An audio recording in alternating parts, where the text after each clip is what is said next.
بسم اللہ الرحمن الرحیم۔ ایک بھائی نے یہ سوال کیا کہ میرا ایک دوست ہے، وہ پہلے کرائے کے مکان میں رہتا تھا، پھر اس نے قرض لے کر اپنا مکان خریدا۔ اب اس کے بچے بڑے ہو گئے ہیں، وہ کچھ کمانے لگ گئے ہیں، لیکن جو کچھ کماتے ہیں وہ قرض میں چلا جاتا ہے۔ تو کیا ایسے شخص کے لیے زکوٰۃ، عشر اور صدقہ فطر لینا جائز ہے یا نہیں جائز ہے؟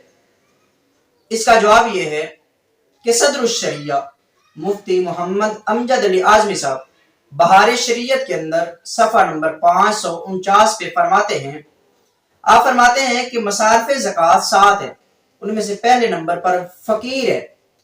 فقیر کس کو کہتے ہیں؟ آپ فرماتے ہیں فقیر وہ شخص ہے کہ جس کے پاس کچھ ہو مگر اتنا نہ ہو کہ وہ نصاب کو پہنچ جائے، یا اس کے پاس اتنا ہو کہ نصاب کو پہنچ جائے مگر وہ سارے کا سارا حاجت اصلیہ میں خرچ ہو جاتا ہو۔ مثال کے طور پر آپ فرماتے ہیں اس میں رہنے کا مکان ہے، پہننے کے کپڑے ہیں، یا علمی شغف رکھنے والے کو دینی کتابیں جو اس کی ضرورت سے زیادہ نہ ہوں۔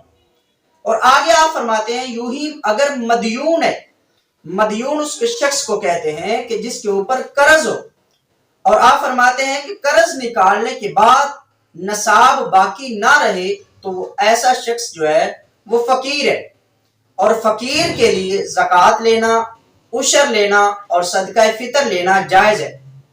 تو پوچھی گئی صورت کے اندر اگر وہ دوست ایسے ہیں کہ ان کا جو مال آتا ہے وہ قرض میں چلا جاتا ہے، تو ایسے شخص کے لیے صدقہ فطر، زکوٰۃ اور عشر لینا جائز ہے۔